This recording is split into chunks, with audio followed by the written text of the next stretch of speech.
Hello my YouTube family, তোমরা সবাই কেমন আছো? আশা করছি ভালো আছো, আর আমিও অনেক ভালো আছি। তো তোমাদের জন্য আমি খুব সহজেই তোমরা এই কলকাটা তৈরি করে নিতে পারো। আমি তৈরি করেছি যেটি অকলকা বা তকলকা বলে, সেই শেপ দিয়ে আমি এই কলকাটি তৈরি করেছি, আর পাতার শেপ দিয়ে তৈরি করেছি। তোমরা যারা চাইছো আমি খুব সহজে কম সময়ের মধ্যে একটি কলকা তৈরি করতে চাই, এই কলকাটি তৈরি করে নিতে পারো।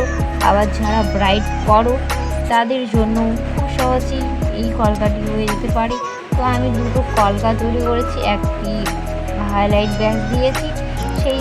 তোমাদের মধ্যে দুটোই যদি ভালো লেগে থাকে অবশ্যই লাইক কমেন্টে জানিও।